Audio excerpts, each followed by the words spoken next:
Well, darling, there's only one God. Darling, there's only. Welcome to the Dirty Bag Podcast. I'm your host, Cookie, and as always, thank you so much for checking in with your girl today. You could be anywhere listening to anybody, but you are here with me. But let's talk about how we both spinning the block, and we got a dirty bag first here. So we got some black love, black excellence, black legacy in the building. First of all, we had Jess Washington spin the block, but y'all, guess what she brought with her? Guess what she brought with her today? We got Patrick in the building. You're welcome, everybody. So we got the first family, Dallas Weekly here. And I feel like you're going to get inspired, lifted. And y'all remember how Jess came last time. She really didn't bite her tongue about nothing. So we already know how Patrick coming. So, hey, y'all. Hey. How we doing? Good. Thank you again for having us. Oh, man. They was waiting for you to come back, but you came back with a treat. Oh, Lord. I hope I entertain. First off, Patrick, I guess we got to call you husband of the year in here. You put your wife in a position, not as if she wasn't already bossed up. You made the woman the CEO. Can we, first of all, round of applause for that? We love to see it. We love to see it. We do. But I got to ask out the gate, what was that like for you? Like, how did that conversation go? Oh, the conversation started months before when she was like, I think I should do this. I think I should do this. And I was like, no. Wait. Straight up. For real? Mm-hmm. Yeah, no. She begged for a while, and I was like, no. Yep, he said I was not ready. You weren't. And That's true. because the idea of it is you got to, in my opinion, I had to learn 360 of the business, too. So I had to deliver papers in 100-degree heat, and I had to sell ads. I had to write stories. I had to fire people, hire people. Before my father even entertained the idea of you being even under him. So it was like, you don't get to just work for a while and say, well, I've been doing, nope. Right. You got to go through all of it. So she had to go through all of it. So I made her deliver papers. I made her write stories. I made her sell stuff. And it's the same thing. Anybody who wants to run my company needs to know every aspect of it and go the ups and the downs. Basically. So she did it all. And then we had a really good year where she made us some pretty good sales. And I was like, well, you seem to know how to do this. And she just recently outsold me, so that was good. And Okay. Yeah, she got a triple 6-digit deal. Aww. And I was like, look, Wait a that's minute. probably pretty good. So He's like, you know what? I think you might know what you're doing. And there needed to be two sides of the whole. You know, it's the business is always the business of what you do and then the business of business. So she's really running the business of what we do, which is, you know, making sure the company is putting out content, making sure that the ads are being sold. And I get to focus on the business of business, which is making sure that we have our corporate stuff together. Our building we'll hopefully have a building really soon again. Mm-hmm. Taxes, expanding, digital outreach and stuff like that. So it makes it a little bit easier for me. It's a little bit strange to have the person that you can't say no to telling you that they're going to do stuff. But we have hats in the house. So Yes, put on the right very hat. much so. Wait, so just back that up, though. So this is important. Her being your wife, you didn't just say, okay, I'm going to go ahead and give it to you. No. You literally said you made her. You had to go through boot camp. For sure. Yeah. But, I mean, I respected that because, like I said on the last show, it's like I respected the legacy. I damn sure knew that he knew way more than I did about this industry. So, you know, I also, thankfully, grew up playing tennis, so I'm very much accustomed to constructive criticism and, like, earning your keep and, like, stuff, so. yeah, like I have a stepdad that like we always bring up like whenever we're talking about strategy and stuff because I was also raised in a military family. Like all these things like come into play when I'm like, okay, I get it. I got to earn my shit. So let's go. I can prove to you that I can win this because I'm a winner. We don't always see that. Sometimes, look, as somebody that worked in predominantly white corporate spaces, I've seen a lot of that's just my homie, I'm going to give it to him. Right. Which I think it just speaks to your family's legacy as well. Like, we ain't going to, hey, I know you got my last name.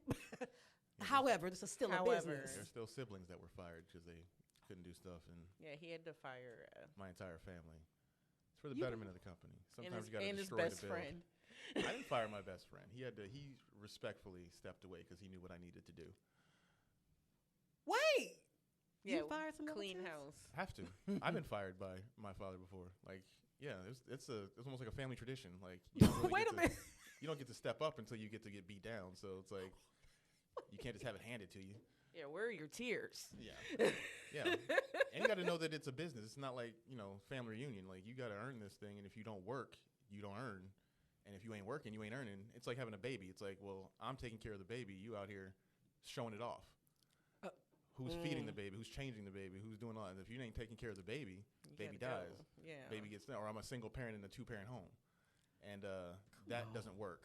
And so you need to know how to take care of this thing before you can actually raise it.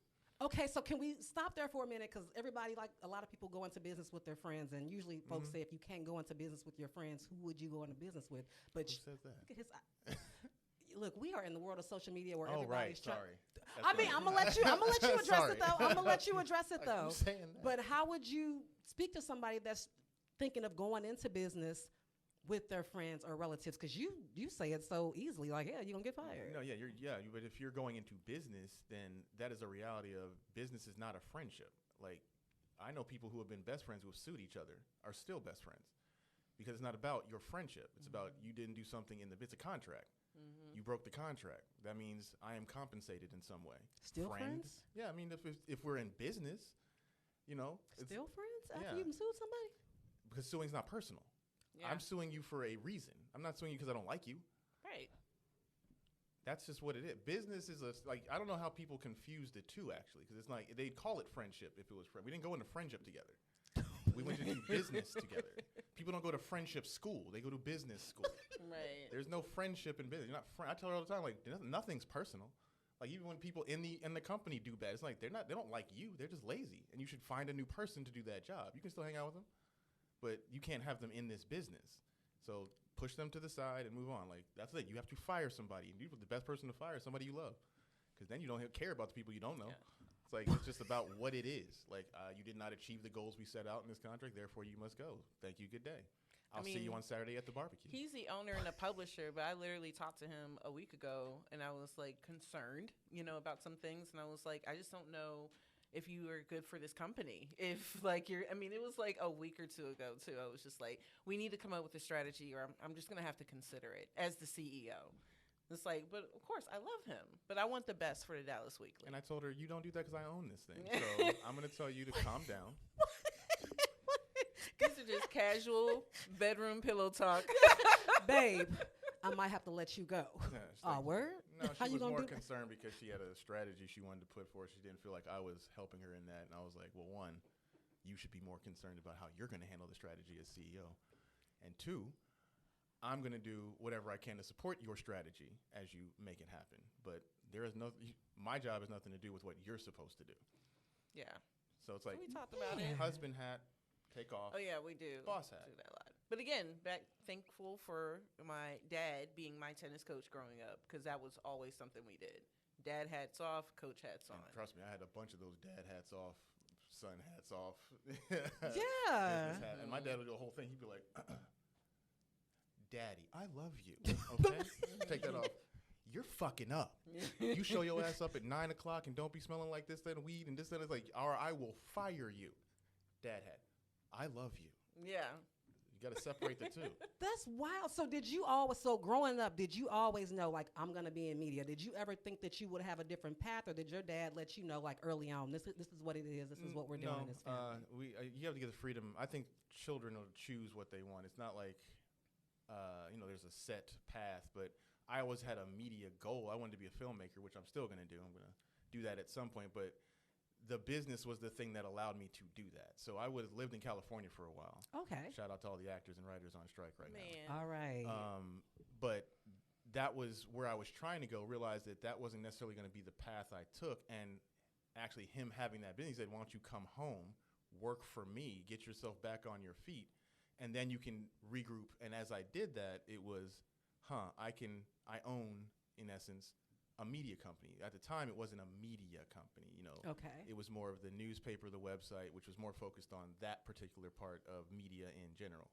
But when you see that, you still have a foundation of people who write stories, who produce, who can create film, if you want to, video, audio. It's all in a news format, but I actually sit on a foundation of creators.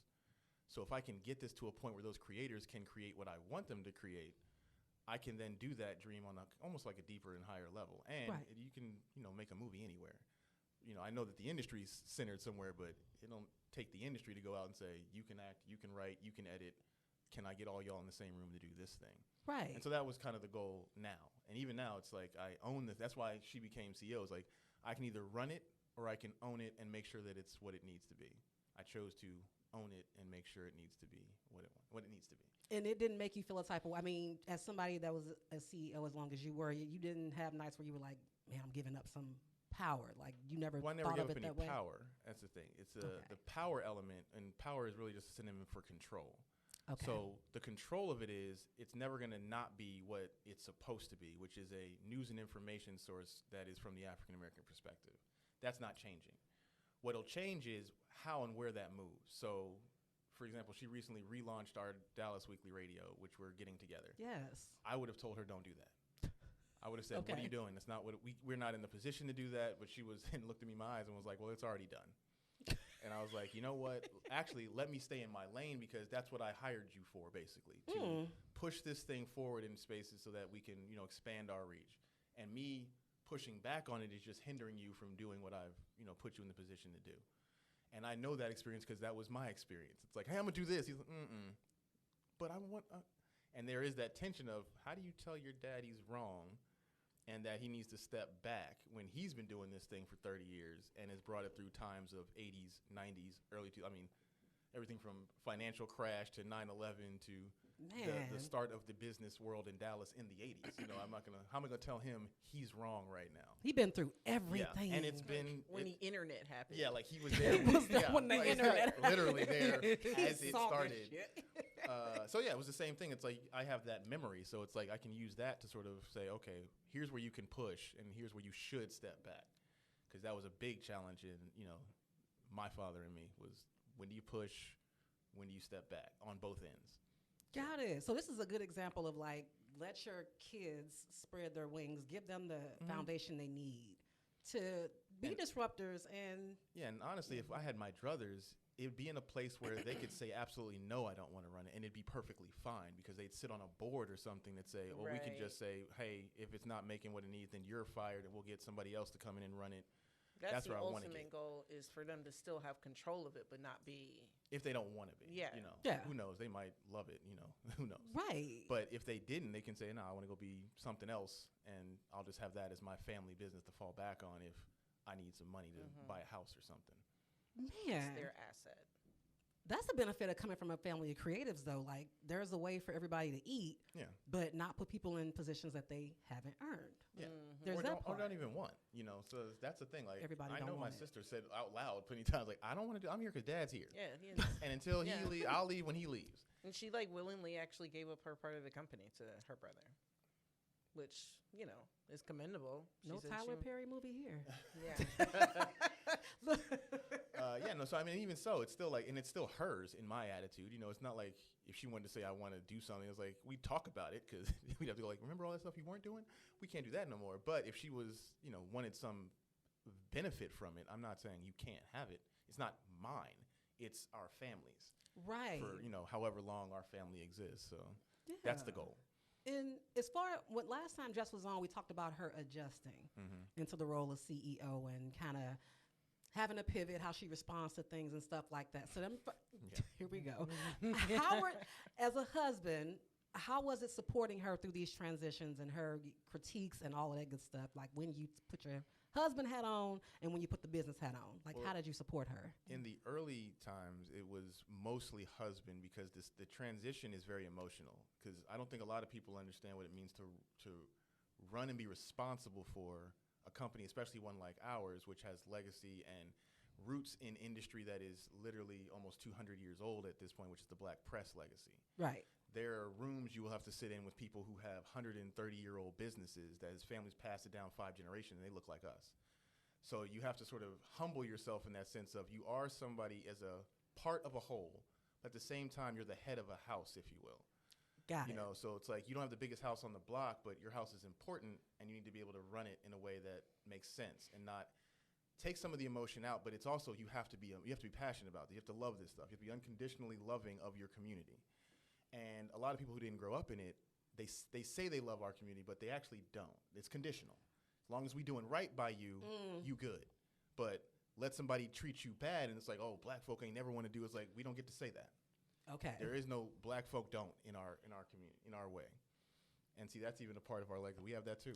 Listen, I'm gonna let you keep talking while I let her in. It gets real over here, y'all. When the producer of the show is 3. But but that's a big part of it, is having the emotional depth to love the community you serve, but having the objectivity to run a company that is supposed to serve the greater good, if you will. And so, and she is a very emotional person, if you will. So she takes things very personal, like almost everything. Like our car just got broken into, and she was like, "I feel like somebody did this to me," and I was like, "Nobody knows whose car that is." Cause see, I would feel that way too, because folks be plotting. I'm sorry, but I'm kind of with her on that one. Like, hold up. But now, it's like, I mean, I immediately took it aback. Like in the streets as I was sweating in 100-degree weather at night. All right. Yeah, so. That's the thing. So you got to mitigate personal emotions with That's true. professional emotions, is what I'll call it, because there needs to be emotions in this thing, right? You need to love it, because if you don't love it, it will cripple you, because it is not a thankful job. Talk about that. And most things that are serving are not thankful. People don't come up to you and say, "Oh," and all they do. Most people that you do serve are not going to say, "Oh, yeah, thank you for putting that out because I learned this and I was able to do that." Some people who recognize, a lot of the elders too, they recognize the legacy. But it's not like the community at large is going to say, "We see what you're doing and why, and here's the gift for that." It's like, you need to keep doing your job. Or they'll just say, "Hey, you didn't do this when you did that." She talked about that. And I mean, that's fine too, because it's like, from their perspective, you didn't. And like I said, it's not personal.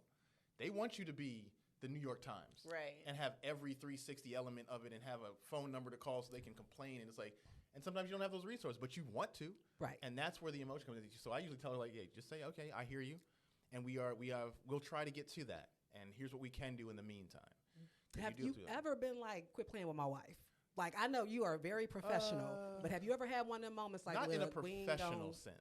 But I will say this: there have been people who, because she is who she is and she is very giving, especially when she first started, she was like, "Let me try to help her," and I was like, they will take advantage of that sentiment.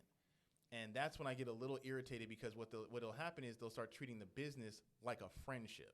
And it's like, now you owe me stuff because we cool. And it's like, you don't owe nobody anything because you're good with them. If you serve the purpose that you said, which is whatever, write the story, had it come out, publish it, you've done your job. After that, where's the money? Because you've done the service part of it. I love him. That's it. So it's really about, how do you support, and then it's like, we love him too. That's the reciprocation though, right? It's like, I've done for you, which is I've put your story out, I've done the thing, I've promoted it to a level that I can. Okay. Where's my support? And my support is dollars.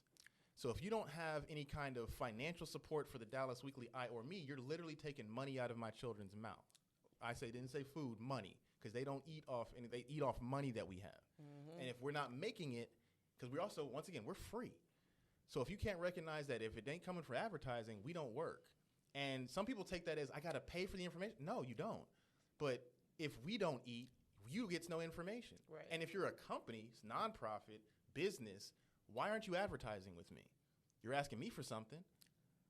And that's like, that is not personal. That is reciprocation in business. Okay. My job is to report the news.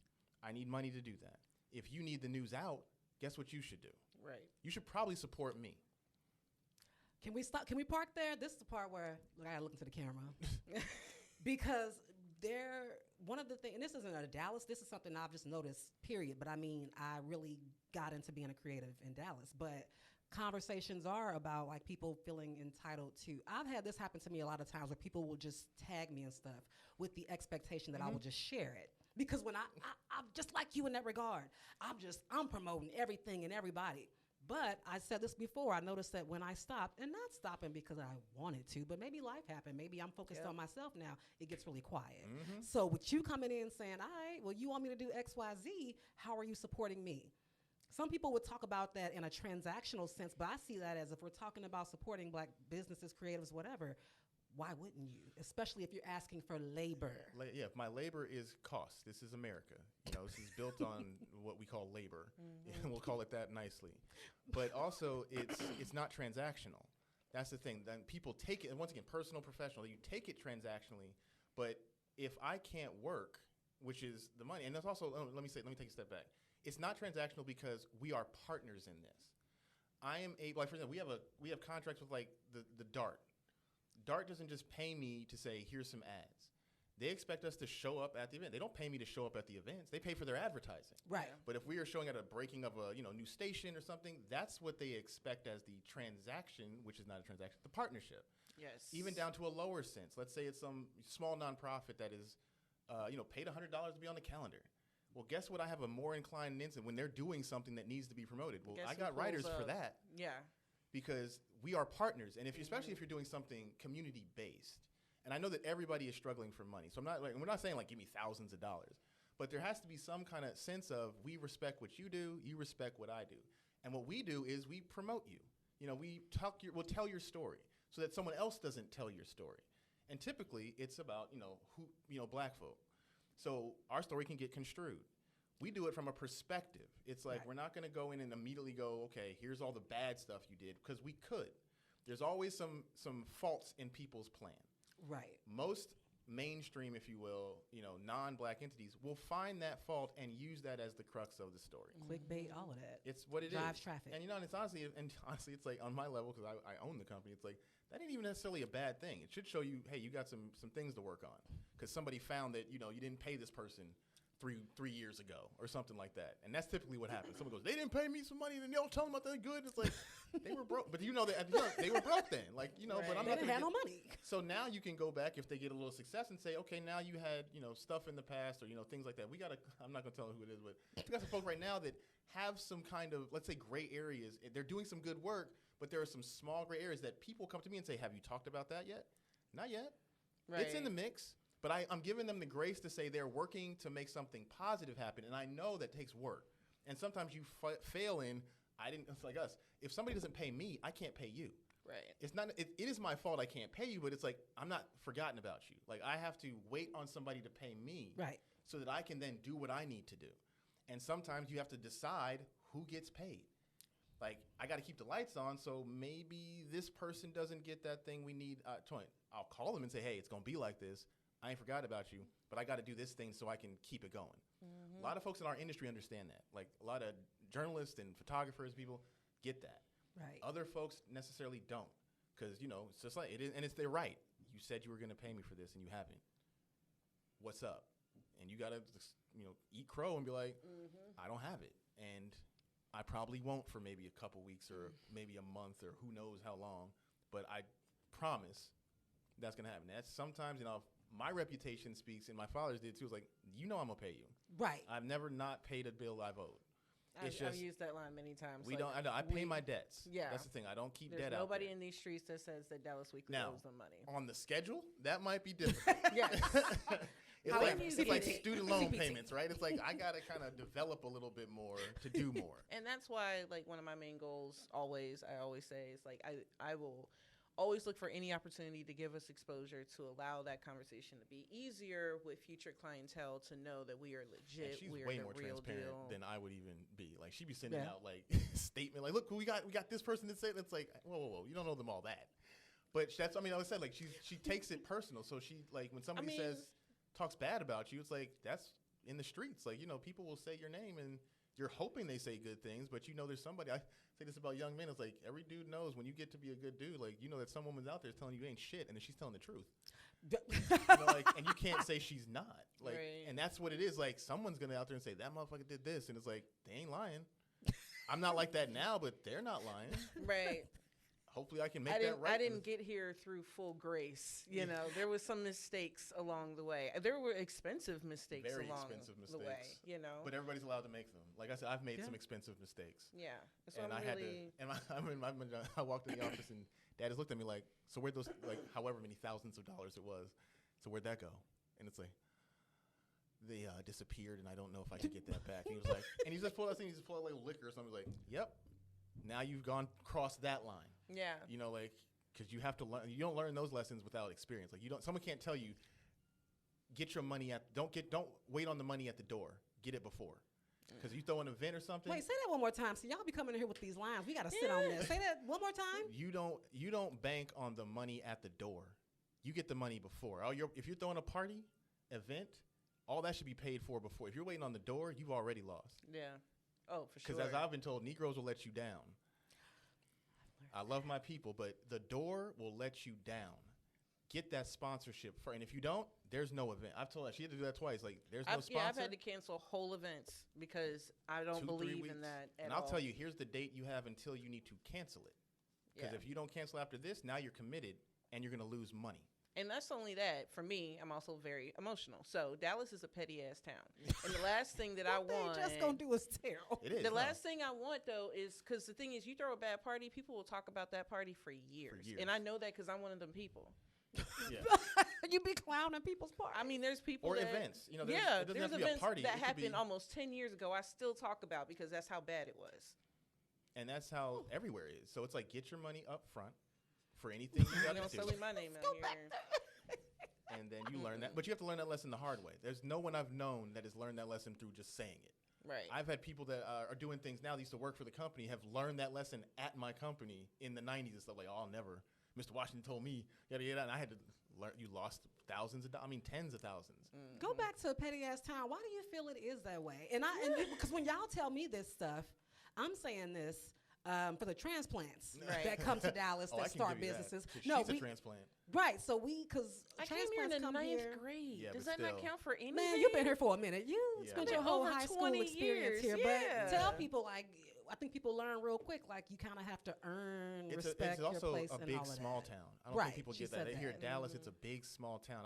I know your people are by asking which high school you went to. That's St. Louis stuff. You know, what church you go to, who went to Yeah. a church on, like, and we'll find all of your stuff, right? People will be ready to talk, like, oh yeah, they did this in 8th grade and such, and their cousin robbed that bank and they went loose Derek, and and it's like that's been always here. I mean, that's everywhere in Texas, honestly. You go to Houston, it's the same thing. They'll go, you went to Jack Yates, or you know so and so.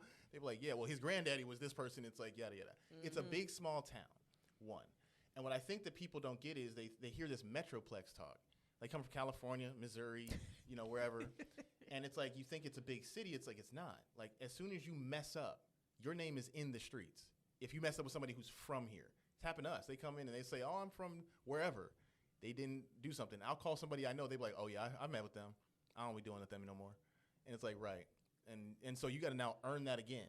And I'm not going to say anybody's name, but you probably know who I'm talking about. No, because we had this happen recently, so I'm not going to say a name, but I had a guest that came in, and as the second guest was coming in, they got introduced to each other for the first time. So they ended up having a, do you know, and I didn't know nobody they was talking about, but I'm just sitting here like, It's I wasn't going purposeful. to interrupt the conversation. Because it's a business town. I don't think people get that either. This town was built on business and relationships. And the white folk that started this town way back in the day, and those that evolved in, the families are still here. In the 30s, they had the plan for Dallas. You can look up on KRA and Lamone documentaries. They knew what they wanted for their town in like the 1920s. Fair Park wasn't built because it was nice. They knew what it was and they knew what it could be. That permeates throughout every community. So if I'm telling you I work with this person, what I'm telling you is here's how you become successful here. Those people will screw you out of money. That person's a liar. These people do good business, so only deal with them. And that's why certain families, certain entities, certain companies rise fast and stay risen, and others are always scrambling, meeting the next transplant that don't know that they ain't shit to make sure that they can get that business deal. Hold up. So so what's the difference between giving somebody a fair and actual warning and it just being personal because you can't stand them? I think is there a thin line between thin. they do bad business and I just really don't like them. So Yes. this is I would a say me it's issue. a numbers game. If you hear it more than twice, it's probably true.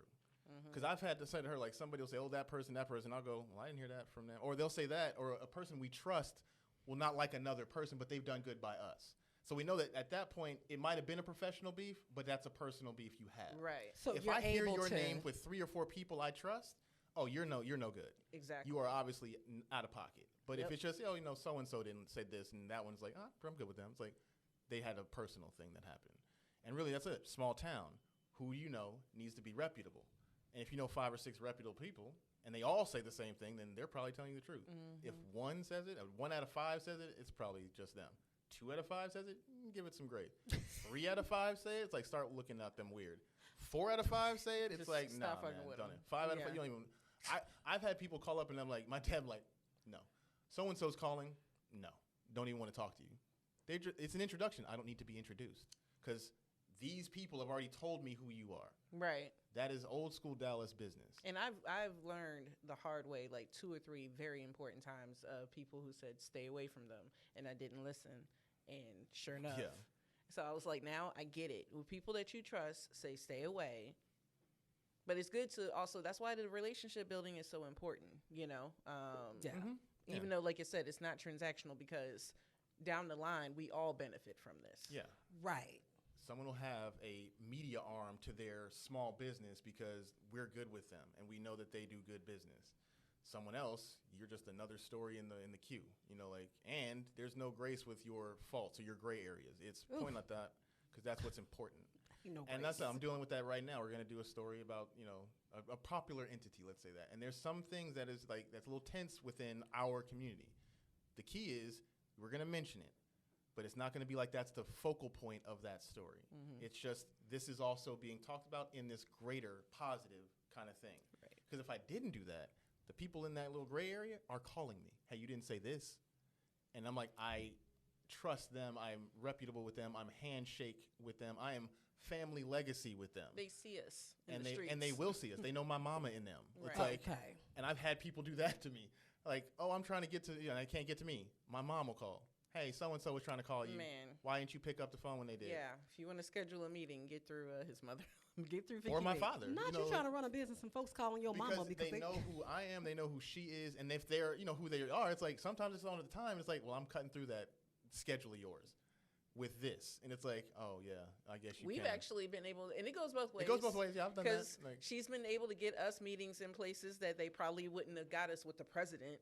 But he sat down and was like, your mother said that I had to have lunch with you, so what's up? Yeah. Like, that's literally how he started. Or your father said that. He called me from Atlanta and said that you were doing so what can we do? And it's like, right, thank you. And I'll take that. No pushback like mama that is the what my father and mother have earned in the town with their reputations, their relationships, and their partnerships.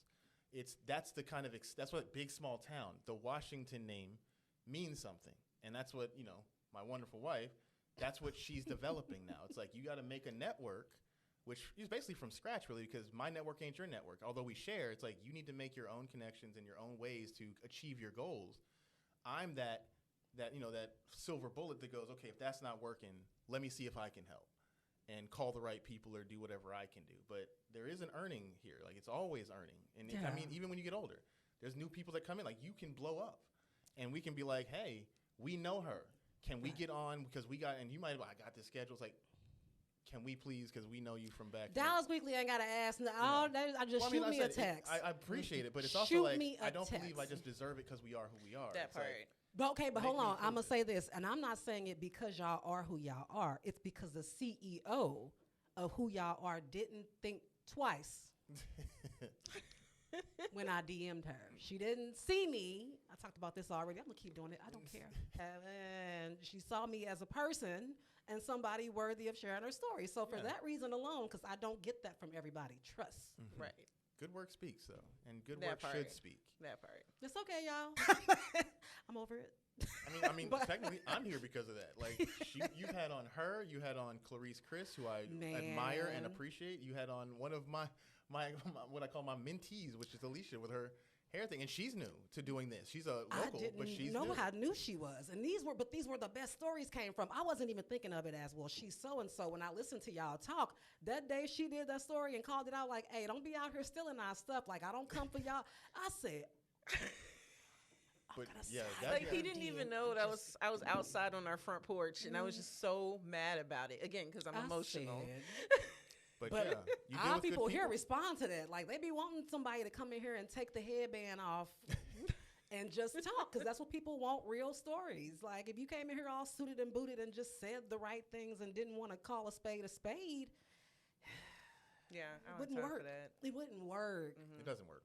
It doesn't work. But you talking about like how y'all work as a unit, because again, you are the first black couple on here. I gotta ask. This feels like dating done right. Intentionality. Well, it's a long story.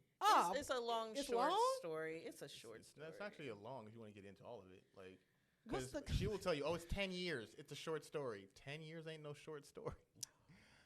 But it really is. She's right. It's 10 years of different levels of relationship, from kind of in each other's orbit to common friends to, let's say, a little more than that, to not being good, to being better, to marriage, to then parents, to then business partners. Like, that's not a short story.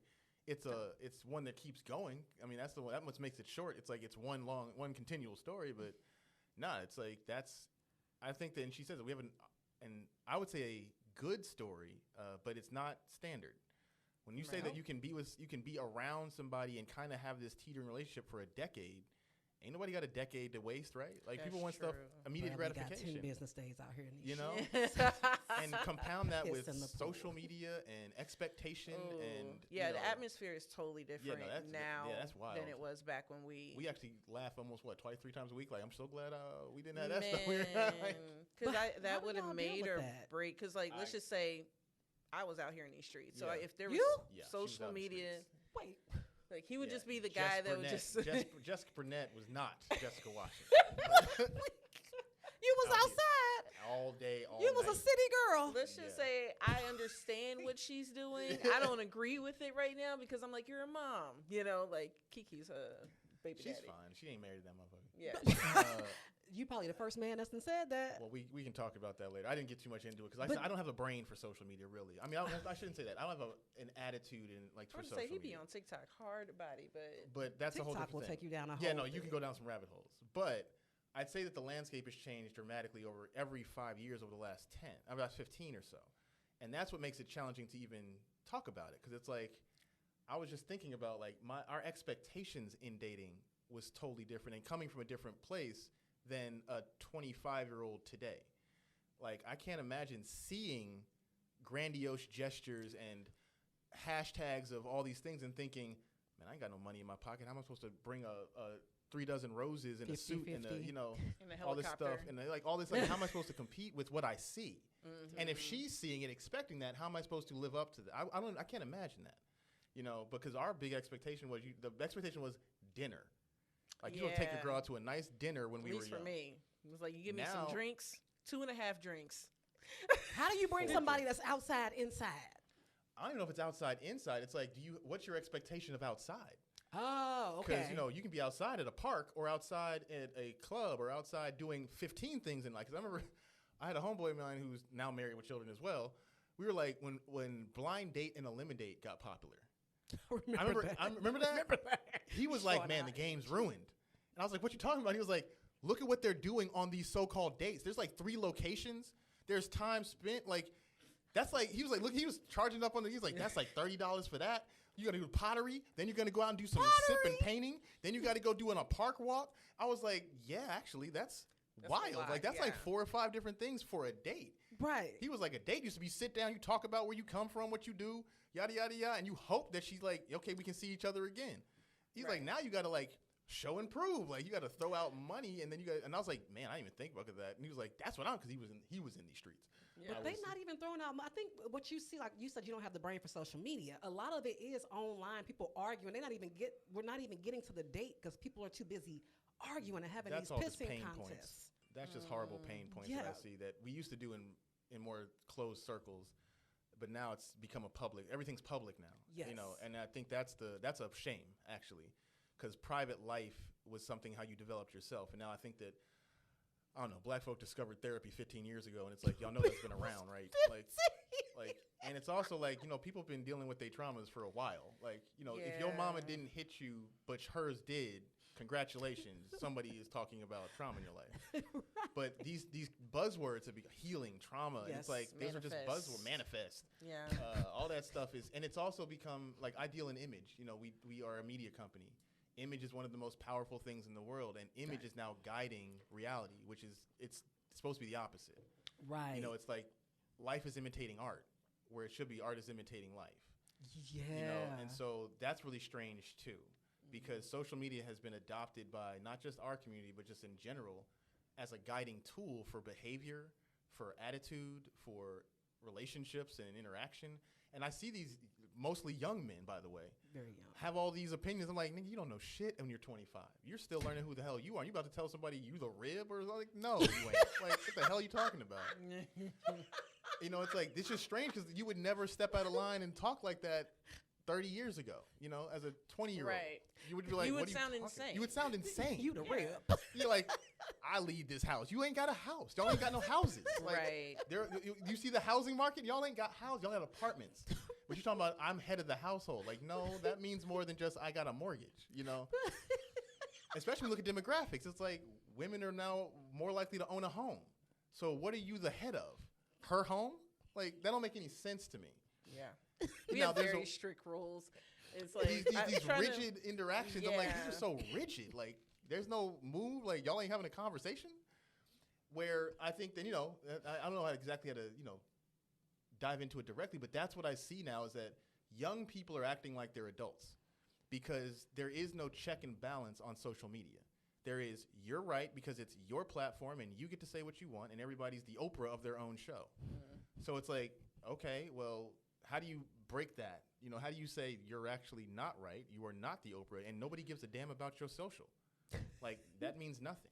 Well, I would say to counter that, well, I think why we're so awesome as Dallas Weekly, but also as a couple, like, I mean, it really kind of still shocks me how many people say, like, they think that we're the dopest couple, like, ever. Yeah, Like, every time I tell them that, and I'm like, I think it's just authenticity because it's so rare that it's very recognizable. I like go back to like seeing this like plastic surgeon. He was talking about like when people get the lining of like their hair reconstructed or whatever. And he said when surgeons make it perfect, you know, it's very obvious because human eye doesn't recognize perfection. It recognizes imperfections. Right. So it's very noticeable when people get hair pieces or surgery on their hairline because these doctors keep making these perfect lines for the hairline. He was like, and it's not real. So when you see something real, that makes you believe it. I just think like that's true. No, it's like, and that's why we get so well, much also attention. it's like, you know, we are old school. That's one of the things where we got together because we both have this sort of, I'll call it traditional idea of what your public persona is. Like, I Okay. don't need to tell you all of our problems, but when we're out, we're a unit. You know, we don't, like you said, put her at CEO. That's take your ego out of it because that's the best thing to do at the time and support that decision. Choice is where I've always found myself in any relationship. You choose. You wake up every day and you choose the person you're with. You choose the job you Every have. day. Every moment, you know, you choose that. And if you are not happy with your choice, it's not the other person's fault. They didn't say choose me. You did. So if you can't accept the fact that you're making choices that hurt or heal you, then you're going to be problematic to everybody. You know? Okay. So in a relationship, a romantic relationship, like I said, sometimes there's expectation. Dispel all that. Here's what we're going to do. You and I are going to build a family. That means you have to be on point with X, Y, and Z, and I have to be on point with A, B, and C. As long as you're doing your job, contract, remember, and I'm doing mine, there's no need to sue each other. But if you break your contract, which is you said you were going to do this, and this, then we have a problem. And communication is how you resolve conflict. Think about a mediator and a lawyer. Like, okay, well, you said that. Well, what's the compensation for you breaking that if you're going to get back on point? Are you, washing the dishes for a week because you said you would and you didn't? You cheated on her. What you going to do now? Because you broke that contract. And if she wants to annul the contract, well, then she has license to, or he has license to. And that's another thing that's going on in these streets. Like the idea that the relationship itself is image is the weird part to me. I'm TikTok, remember. There are young guys who I do get. I'm not a video game. I didn't grow up in necessarily that era of everything's video game, but I get that video games have become a monetary source for some young people. They create these characters, these teams, and they play in things where they can get money, so they support themselves through this. It seems childish, but they're actually providing themselves a lifestyle. And it's been a trend on TikTok where these girls go and delete their boyfriend's character designs, N2K or whatever, and then laugh as these guys have literal emotional breakdowns. Because they're like, all they're seeing is my livelihood has been destroyed, and you're laughing at me. Because the respect of that person as a person isn't there. Because all you see is the image of laughing gets likes. And like you said, that tension, that back and forth battle of the sexes gets views. It does. So I can break a person down in public, and it benefits me. Right. And that's the thing. What is it, clout or whatever they call Clout, it? yes. And so I said, like, that's kind of the weird part. It's like, how do you even consider yourself a whole person when you do things like that and then go on your own personal platform and big yourself up? You will die alone. And that's what I think is the strength. I was like, children, family, no one wants to die alone, in my opinion. Like, and alone means not like everybody dies alone, obviously, but nobody loves you. Nobody wants you to stay on because you are a bad person or you didn't have those relationships. That's what I see them developing in a younger relationships now. It's like you are doing things for image, but you're not doing things to benefit you as a person or the longevity of your relationship, because those relationships build networks, and your network goes beyond money and housing and things. So it goes into now you have a couple friends who support each other. Like, and I've realized that I told her that, like, it's kind of strange how all of my friends who were literal city boys for a long time are all husbands and fathers now, and they're like me. It's like, I wouldn't give that shit up for nothing. It's like, so we're all in the same boat. Our close friends are couples. I don't even know if I could be friends with a single guy right now. Like, real deep friends. Yeah. Because how am I going to tell you about my own pain points with my own relationship if you can't even understand why I would have them? You out here trying to find a woman, and I'm sitting here trying to make sure I maintain mine. And that's a whole different lifestyle. I have children I'm trying to rear with a business that has legacy. So most of my friends usually own something. Right. It's like those, I know they say, like, you should be around the people, but it's like sometimes life presents that so that you have no choice but to do that, to big yourself up. You can't go to somebody who's single with a business and go, oh man, I got to figure out how I'm going to support the wife because she's feeling bad in this thing. It's going to hurt. Like, yeah, I can't relate to that. I can't relate. And it's like, and you don't need to. It's like, but I do. I need that in order for me to keep going. So social is, as I told, it's like high fructose corn syrup. It's like the worst thing that happened, but it's everywhere. Yeah. It's killing everyone, but it's in everything. And it's like, that's what I look at. It's like high fructose corn syrup is every social media platform since Facebook launched. And I would tell people, if you really want to get down, really turn that shit off. I know it's hard. I noticed before the platform, I would take sometimes 2 to 3 months off social media. I would deactivate everything. And what it would do for me, I miss being able, you literally have to. Just to live life, maybe watch something, maybe not be like influenced by stuff that maybe isn't even important. Like that Keke Palmer shit. Like, I was dumbfounded how people had the time to talk about that. I'm like, you talking about a baby mama and a baby daddy arguing what the baby daddy said at the baby mama at a concert? What? I unfollowed some platforms because I was just like, no shade to Essence historically, but I was pissed that Essence put that out. Like, you guys spent money and spent time when we have Roe v. Wade, Black that just happened.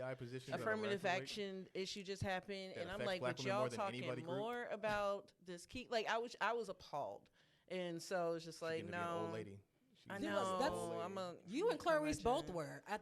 The views went up on that because Clarice came in here and did what nobody else did. She was like, all right, that is what it is, but let me talk about what we got going on in our She brought it, she circled it back like, but are we talking about who we dealing with, the issues in your home, your womb? So it was, and people wanted to fight that. I'm like, well, we're going to go both sides, but everything comes back to, how is this relative in my life? Have I let me unpack my own shit is how that went. It's just like, and honestly, I think that was a real revelation of why that was so popular.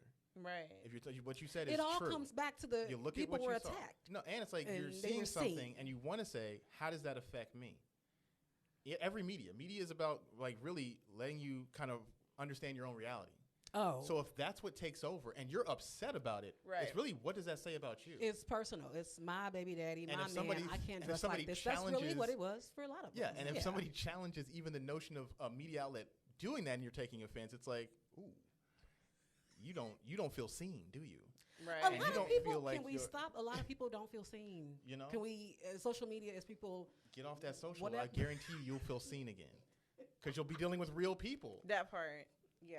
You can't do shit for likes. Like, people don't like you. It's like, sad. People don't like you. Yeah.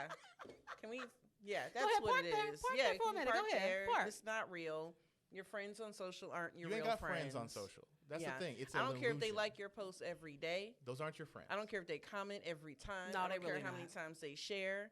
I don't care like how long y'all been friends on social, how many platforms you guys collaborate on. It is not real. It's not real. Now, when I see you in these streets, again, that relationship that's building. Because, see, I believe in real relationships. And so there's people. Relationships. I'm just saying, like, there's people who I'm Relationships. friends with that have huge platforms, and we go out and you never even see evidence of that. And it's on purpose because You want to exist. that is way more important to me to have that relationship with them than show motherfuckers that, like, yes, my life is awesome. It always is. I don't have to show that on social media. And even if it is, I don't need you thinking that that's the only part of my life that matters. That part. I you know? had that. Somebody was like, girl, you be outside. I said, if you see me at something, it's probably an event. It's a networking event, and I'm tired, and I really want to go home. Right. And so the fact that you're DMing me when you have my cell phone number in real life, Right. forcing me to get back on this app that I didn't feel like getting back Look. on today, Girl, get out I'm of my about life. to cuss you out. Get Why out of are my you life. DMing me? I You don't have even my respond. phone. You don't. No. If you, especially because you know how people see you and then they want something professional from you. I'm like, my email's on my website. Yeah, I don't he's know very you. strict. Like, Very strict. and if you don't know my email, then I damn sure don't want to do business with you. Yeah, and I always like to say I don't like to do business through DMs. I was You actually should, forced yeah. to, like, the last week, and it fumbled quickly. So, Are y'all going? Is this gonna be one of them conversations where your name in the streets now because No. it fumbled? A lot of times now It better not I be. give her the quick one. I go, oh, that's not going to work out, and then I let her say that didn't work out. No, all right. Got it. yeah, that happened too. Because no, I'm saying like social is a very, very powerful tool. And the thing that's crazy to me is that it's a tool, you know, and it's like I don't understand when it actually happened, but I remember when Facebook hit. Like, when was that? It was like 2005. I remember having to email 2006-ish? Zuckerberg our Yeah. college to get added on. My best friend called me up and told me, hey, you heard of this Facebook thing? Yeah. No. And I was like, he's like, you got to have like a OGs. Harvard email. Yep. And I remember watching it. Because I remember we had Black Planet in college, whatever it was back in the day. And that was even odd to me. Because I was like, people are literally, I had a friend of mine who got the first catfish of my existence was in college, 2002-ish. Dude catfished my homeboy. And I was just laughing because I was like, you really thought that's what you think that a person who looked this good, who put that image online, saw your broke college ass and said, I want a piece of that. I want a piece of that? Like, I just like the thing you convinced yourself was what made me funny. Like, but that's what I think. And then I saw the images get better. So I was like, oh, people are now putting their personal images out to look their best, even though they're busted and broke and all this shit. Right. And then it was, now I got information on my page that can confuse and deliberately, you know, mix up how people see me. Then it was I could put video on that joint and put it up. I was like, Jesus, it's just getting worse and worse. Then all of a sudden I look up and people are like, oh, they got whole platforms based on them sitting themselves in front of a mic talking about their ideas with no kind of pushback of anything. You really Right. don't fool with this at all. You can test. Well, I said this. And somebody, Lil Bud, I ain't gonna even say who it was. Watch my story that day. After I had you and Lil D back to back, I was like, Oh, God bless Lil D. I said this was so important because I had two people that literally work in media back to back on episodes. And for me, somebody that was a mass comm major that ended up going into sales and didn't go into media, I respected having two people on that like put in the work. So that's why I was apprehensive about creating a podcast because I respect people that are actually in the industry. fine. So I always kind of give a side eye to us on this side. I ain't gonna lie, y'all, I do. Because everybody, like you said, grab No, some mic. here's what the But difference I respect the craft as well. That's so there's the difference. That's the difference. I though. say media is like magic. Like, you ever seen like magic's is tricks, right? Yes. You're paying money to get lied to, but you want to get lied to in that moment. In a you great and you way. Anyway, and you respect the lie as long as it, for just a moment, makes you believe it's real. That is media in an essence. I don't care if it's news, movies, TV, radio. It's, I need you to listen to me, watch me forever, and just for a moment, think that I am the authority in it. Right. Listen to what I'm saying. Watch what I'm doing. I mean, mainstream media does it the best because, like, I've been told this by journalists from the journalists really are curators of reality. That's what they're kind of called in our industry. Like, because I'm giving you something that you can go back and verify yourself. That's why you trust me. I'm not just going, the sky's blue. You're going, no, the sky's blue because I've done 5 or 6 different experiments you can go do like this. And I talked to these people who study the sky that told me this thing. Here's why they told. It's an information-based media, which is why it's trusted. When you look at things like a Fox News, just listen to see how many facts they give you. And a fact is something you as a person who has no idea what they're talking about can look up and verify. Media, in essence, is a magic trick. And it's going, okay, But everybody's not David Copperfield. Okay. Some people are on the street doing card tricks. But if you're that You say it that way. But if you're that good at doing card tricks, guess what? Eventually, you're going to get on TV because you're actually as good as the guys in Vegas. David Blaine is that guy, right? And if you don't, people don't know magic, I love magic, by the way. I love everything magic. He really does. Yeah, I do. Because the craft itself takes work and time and dedication. You don't just get to pull a dove out of a hat. And people don't realize they used to kill the dove. To sell the idea of me disappearing this thing, I will flatten it in my hand and literally kill it and bring you another one so that you'll say he created something out of nothing. That's the kind of dedication a magician has. Sit there for a minute. Yeah, but in our industry, it's I'm going to show you this black guy getting shot over and over and over and over till you, black person, believe every single cop is going to kill you. Because then you're going to tune into me to get your fear fix. And you're going to keep coming back to me to get you. And I'm going to show you more of it. Even though, and it's not to disrespect anybody who's lost somebody from that way, most of us have not been killed by the police. Correct. And if you go out, you've had interactions. They might be bad or good. But this one does it. Any cop pulls over for anything, I am scared to death. Yeah. Look. And I will go down rabbit holes in social media from people who have no basis in reality or factual information to fix that fear. And I don't want you to make me feel better. I want you to validate my fear. Right. Validate my fear. Okay. Now, what does that do on the other hand? The magic trick is that actually gets you to not do what's needed to change that system. Because now you're just yelling. Are you going to police boards? Are you voting in ways that create things? Are you actually putting in, because here's the thing you can do. Complain. Just go into a complaint and say, this officer, whenever happens, because they hate that. You can find all the older media, back when they had to compete with each other, they used to do things like that. Walk into a police station with a camera on and just say, hey, I'm looking to see how I can form a complaint. And watch cops go ballistic. Lose their shit. Pull their guns out. Like, why are you here? There's still clips on YouTube. White people would do this. Yeah. You know, and it's like, but that was the way they proved the police department as a whole is kind of out of pocket because they don't even want you to know how to complain about it. Because as soon as you complain, it's on record. So if that happens, here's a slew of stuff you've already done. Right. Dallas Morning News, to their credit, just put out a story about a cop who has been out of control for years, but nothing happened. So when they're telling the story, they have 15 years of documented evidence that says he was harassing, he was coercion, he was pulling guns. And now it's like, now police department, what do? You keep him on? You almost have to let them go. There's some other situations, and I forget what the state was, but the police chief, the cops did something crazy, shot somebody or something like that. But the police chief had no basis to keep them on. He didn't even say they did anything wrong. What he said was, well, there was so much media attention, we felt like they just needed to go. But I thought about that. That's the magic trick for the police. I'm not going to tell you they're bad. You know they're bad. But I'm going to keep that image of protect and serve. Right. Those guys were the bad guys. Even though I'm not even going to tell you they're bad guys. I'm not going to say it. But that our industry is magic. It is image. Image can coerce. As we said, social media. There's a reason it's not called social magic. It's social media. Social magic. Now, you can say that somebody's going to come up with an LLC. Yeah. I mean, go for it. It's like, but social media is media. And what it does is, what's crazy to me is it provides the power of media to an individual with no respect for the industry, no respect for the craft. So I can lie to you, and I'll never have to apologize. That's what I say about us. We have to apologize if we get something wrong. So you publicly. get canceled. I mean, but nobody really gets canceled. What is that? A slap back. on the wrist? That's being put in time out for a while. Basically. No, we're a news organization, so legally we cannot and be out there. foundationally, if I don't do that, you're gonna leave me. Like, you're gonna know that I am not genuine. Because we actually have come to from an make era amends. of social capital, right? And again, no shade to the newcomers because I heard that affected a lot of people last time I said that. Fuck 'em. I felt like people might have also hopped in front of bullets that may not have been meant for them. No. Because I saw a post Look, hit immediately dogs that will holler. Sunday when the episode dropped. I ain't stupid, y'all. Look. Because I know you're going, now that I realize who watches it now. I just found out some of that. I was like, oh. Hit dogs will holler. I Yeah, said, you now say that that is all the not time. coincidence, baby. No. I know I may not know a whole lot, but the timing.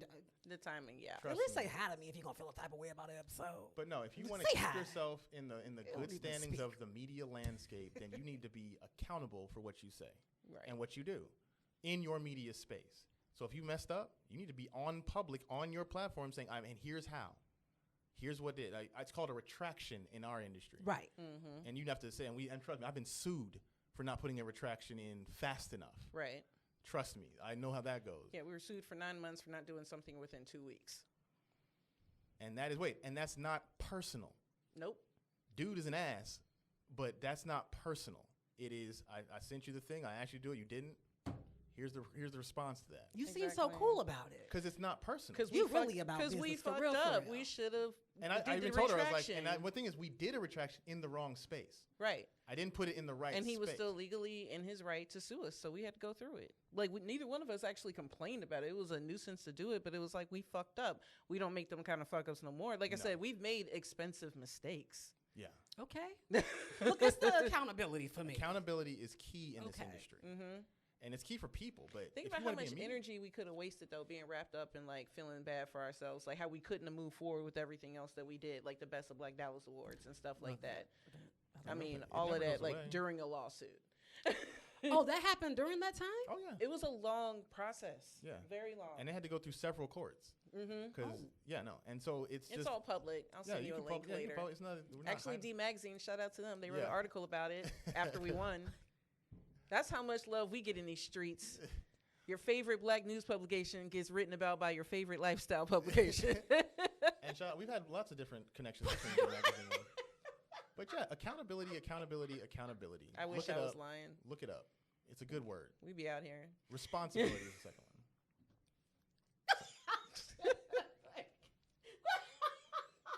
Sure did. But I don't even know how to go from that. But I mean, it's business. But everybody can still show up and have lunch, cook out. Yeah. Yeah, you can show up to the picnic table. Just make sure you bring the right shit. That's my thing. And also, once it's business, it is always personal. It's always bringing up businesses. It's in the past. That happened. It's not happening. That's business. That's the other thing. It happened, and I can't believe you did that. As personal. Like, that's okay. If you're mad about it, then you're just gonna be mad about it. Die mad about it.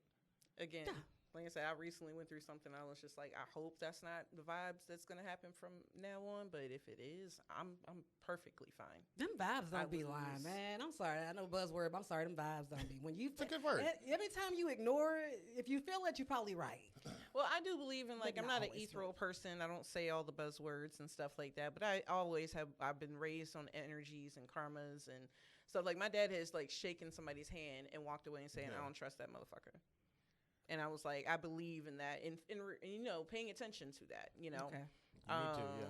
Like we said before in the beginning, the relationship is business, but it has to be a respect level there that says, you know, it's emotional. It's just been like, so if I get the vibe that you ain't really good at or you're not genuine, that's gonna bleed into our professional. So how do you look? Because somebody's gonna be like, well, how do you deal with that? So how do you deal with it when you do what your dad did and shook somebody's hand and walked away and you just knew what you knew? No, in a professional sense, there's ways to keep people at a distance, because it's like, I don't have to give you the house. Like, it becomes, you can pay for the services we offer. I'm not giving you no discounts. There's no cuts in the rate. There's no special treatment. It's like, you said you wanted this. Here is this. Money up front, please. Yeah. And that's a writing thing. Like, you know, that's not like, oh, what's up, dog? Remember we met at that thing? Mm-hmm. Yes, my rate is Here's this my amount rates. of time, and that is what it is. Thank you, sir. We'll see you at the next event. Because you know you have them friends that you have friends at events. We're good when we see each other. Yep, we can have a drink. You have never been to my house. Right. You do not know my children. You will not, actually. Well, that's her thing. Because I'm very personal. You can't invite everybody into your space. No. But I'm just like, that's it. Professional has no emotional bearing. It's like, it is what it is. I love that saying, because that's a simple thing. It is what I am a business. You said you wanted to connect through my business. Here's how you do that. If you choose not to, that is fine as well. We will move on to the next client or the next person. Now, the thing for us is everybody thinks they're important. So if you have a story you think is being told and we choose not to either do that or don't have the resource, people might take that personally. But if it's a story, it'll eventually have to be told by everybody. If you're doing what you're supposed to be doing in the market, what you're supposed to be doing, I'm gonna have to be like, oh yeah, go get a interview or write a write up about them and do that kind of stuff. Yeah, there's definitely been situations, and even where in that, taken, it's like, reciprocal. time for us to get to that person, but okay, they, like you said, they continue doing that work, and so it's like you put us in a position where And we don't have no be choice. all personal when we come back. Like, oh, y'all didn't want to do me when I was not. It's like, no, we didn't. Now that has, So now we're here. that has happened, and it's just like, oh wow. But yeah, and then like he would say, it was like, but you actually weren't shit at the time, like. And it's also like, and maybe we weren't in the position to do that when you People weren't shit. don't even like, take that in consideration too, like. Two broke people don't make rich. Like, so let's That get ourselves part. together and then we can talk about how great That we part. are. Like, once again, if it's business, let it be business. If you're really out here for your own personal needs and you want to be seen and heard because you're so important, like, And then we're not the ones for you. It's like, Yeah. no, the work speaks for itself. Mm-hmm. Your reputation will speak on whether or not the urgency of which your story needs to be told to the community. Right. Right now, you need to be in certain rooms with certain people to get up in that thing, and that's we don't do that. We need the community at large to know that you're a resource for them. And I think like last time I told you I was on the show, it's like there are certain people who been putting in the work that, Yeah. you know what I'm saying? Some people don't even understand how fucking far back they are on my list. Because, you know what I'm saying, with all due respect, there's people that, like, like I said, I respect my elders. There's so many people I think we should do real pieces on, people in the community that, like, no, they're not on TikTok and shit like that. Because, like, They're while not. you talking about the things that need to be happening, they're actually Dominique said making the it same happen. thing. Like, I would rather be behind the scenes Right. working. I'm not trying to.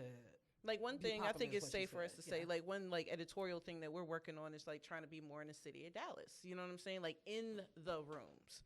You know what I mean? So it's like beat correspondence type of thing. Like, yo, this just happened literally 5 minutes ago. Like, we're on the or scene. even just press them for what's already happening. Talking about redistricting, rezoning, gentrification. Like, who's doing this and who's letting it happen?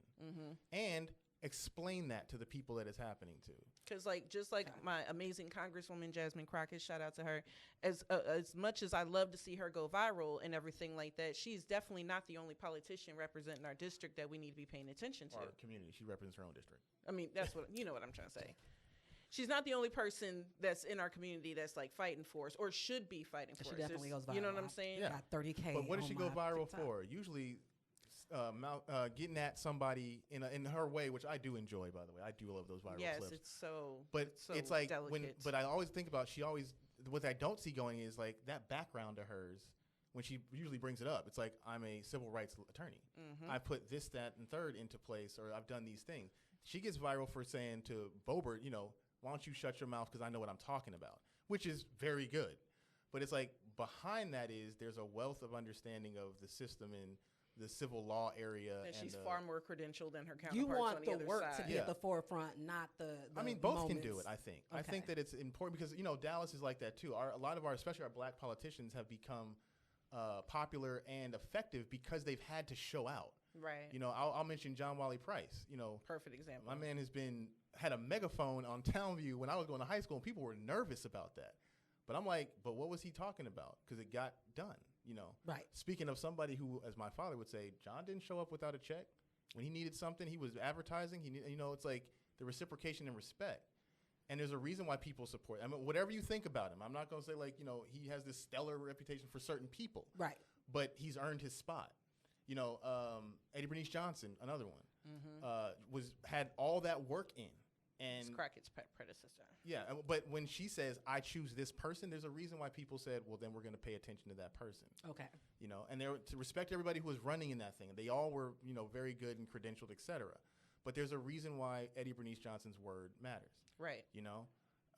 Diane Ragsdale is another name. The Honorable. Honorable Diane Ragsdale, who was former city council, who's been doing, but has since been putting in as much community involvement and work as you could possibly imagine, and gets respect in it. But I haven't seen like some of the larger outlets do like whole pieces on that legacy. Got Yes. it. And I wish that we had those resources to do that. We're And gonna there's get there. there's many more. Yeah. But I'm saying, but that's usually how our leadership gets on. It's like you have to show out just to be seen. Right. Even some points where it's like now you got to kind of act an ass a little bit. But if you're doing the actual work that And we're like, okay, go act an ass, because we'll support you when they say, Just look at that, both. that Negro acting an ass, or like, there's a reason for that. There's a Putting in that work. Yep. So You cool with a little pizzazz, a little parsley, if you will. And I'll say that it doesn't really happen like that. I mean, that pushback doesn't really happen with non-black leadership. Like I'm a big fan of Katie Porter, for those who know her. She's a congresswoman out of California, but she does basically gimmicks in order to get her point across, because she's a former teacher. So she just did a Jeopardy parlay with the DOD. So a Jeopardy DOD, and she really was like, Mr. So-and-so, could you pretend they're like enablers for 200? And it's like she's showing the fuck out, and it's like, wow, all that is real information. Like the night before, she made this poster with the Post-it notes with the different colors. Like please look up Katie Porter, follow her on everything. I did. I went down a rabbit hole on YouTube, I love just Katie watching Porter. her show out. Okay. You know. Speaking of which, what's going on right now with Dallas Weekly? What we got coming up? Well, several things that I must give a lot of kudos to the wife for this one. Dallas Weekly Radio will be relaunched it's got a soft launch now, so you can hear local music. And what we really want the world to know is we're creating a hub and focal point for local artists to present themselves in a local market.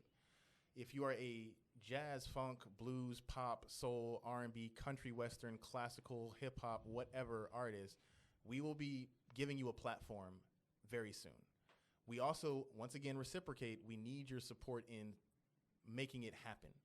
So that is not only going to be sending us music to places, which we can send you later. We might even do some marketing on your podcast when we get ourselves together. Come on. Because like I said, we believe in partnerships. Exactly. But we're also going to need those interviews, those stories of how you became the artist that you are. Yeah. You know, and those kind of things. Both audio, both video, on our website, through our social. We'll be promoting that a lot. The other thing is the foundation of our news program. Like she said, we are trying to get more newsy, if you will. So more information based and more quick to give you what's going on locally that you can then benefit for. Solutions are what we're looking at. Like if we say there's an issue, we want to actually provide you with steps to affect that issue. Okay. Whichever way you want to. Like here's the congressperson, here's the phone number, here's the nonprofit that's aiding in this way or supporting in this way. We want to do that. And so that's going to require me, not so much her, to really organize and strategize around how that looks, how it's funded, and how it's promoted. And so support from us would be, you can follow us on all the socials. We're on all of them. You can donate. You can donate. But if you are donation link. And I'll get into my soapbox in a second after I say this, but it's really a community support. It's an ecosystem here. And I'll tell you, she might have mentioned that the last time she was here.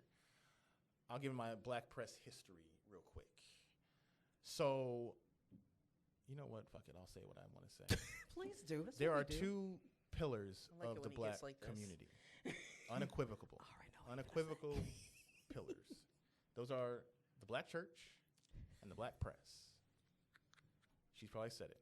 She did. Only one of those is required to tell you the truth.